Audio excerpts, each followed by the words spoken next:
Martineau. Sa vulgarisation est d'une grande clarté. La controverse adore Richard. C'est comme Richard. C'est comme ça. Cube Radio. En direct à LCN.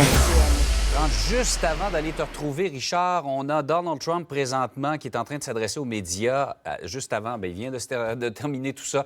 Il vient de s'adresser aux médias en attente de son audience dans l'affaire, parce que c'est difficile maintenant de se démêler entre ses affaires judiciaires.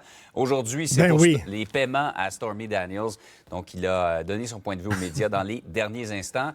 Salut officiellement. Écoute, je suis fatigué, moi. Je suis fatigué. Là. Hier, là, ma blonde et moi, on a stocké du canage dans le sous-sol. On a mis des planches de bois devant les fenêtres. On a sorti notre argent de la banque. On a mis ça en dessous du matelas. Je veux rien dire à Denis Coderre. On est prêt à faire face à la menace souverainiste, la maison. Là. On est prêt. Ça s'en vient, là. On est vraiment prêt, Capitaine Canada. Tout est prévu. C'est bon.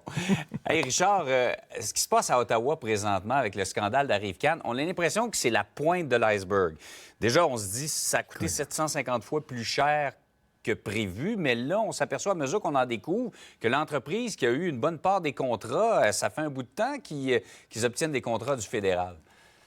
Hey, c'est complètement fou. Là. On sait que la machine fédérale fonctionne mal. Hein. Le logement, les frontières, l'immigration, les passeports, la paix des fonctionnaires. On dirait que Justin Trudeau a de la difficulté à faire marcher la machine. Mais ça risque d'être le scandale qui va le faire couler. C'était censé coûter 80 000 ça a coûté 59 millions. Je t'avais dit 54 millions l'autre jour, je me suis trompé. C'est 59 millions de dollars. 5 millions de plus la ou de vérificatrice moins générale. Écoute, ouais, c'est des pinottes, là, tu sais. Ouais, c'est ça.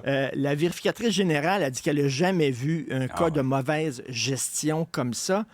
Et la presse nous a appris hier que cette entreprise-là, GC Stratégie, qui est derrière Arrive-Can, la fameuse application Arrive-Can, ils ont eu 140 contrats depuis 2015 pour 258 millions de dollars. Et non seulement ça, mais écoute, en octobre 2020, ils ont décroché un contrat de 2,3 millions de dollars et ils avaient participé à rédiger l'appel d'offres.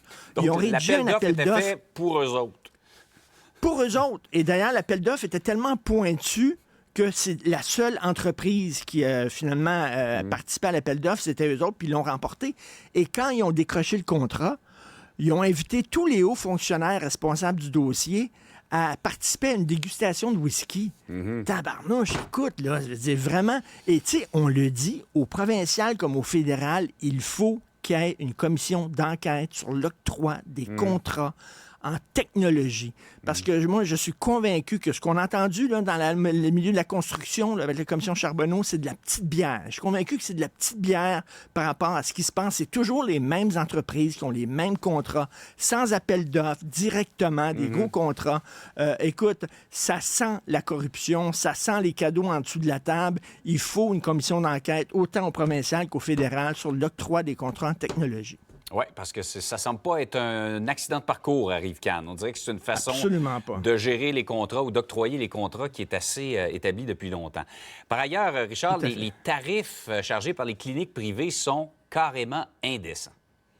OK, je vais te raconter une histoire personnelle, là, parce que c'est une chose de lire des reportages. Des histoires personnelles, hein? Bien là, elle est personnelle, OK, là? C'est une chose de lire les reportages sur les problèmes du système de santé, mais quand tu le vis, toi, c'est autre chose. Il y a quelque temps, j'ai passé un test sanguin de routine, OK, pour le cholestérol, le diabète et tout ça. Ils ont trouvé quelque chose.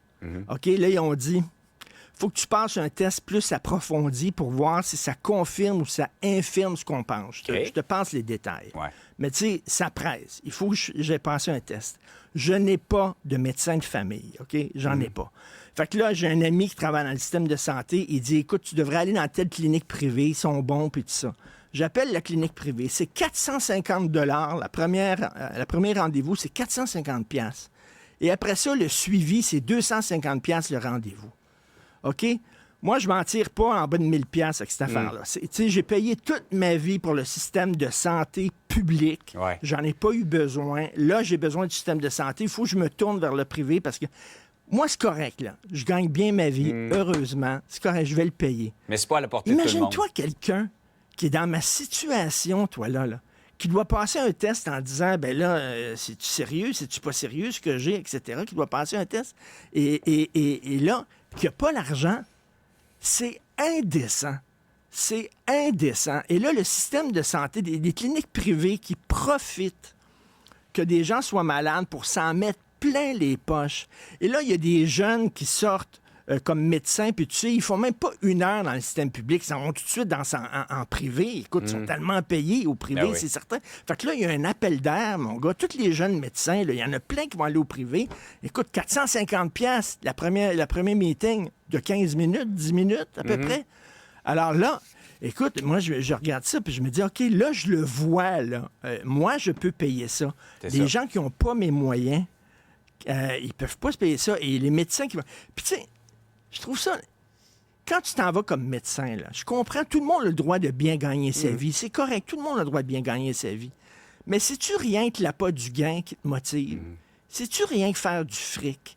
Quand il y a des cliniques comme ça qui disent, nous autres, là, il y a un besoin, là, on va se faire full cash, là, puis on va... C'est comme... C'est un peu indécent. Il me semble que tu t'en vas comme médecin aussi pour soigner les gens aussi.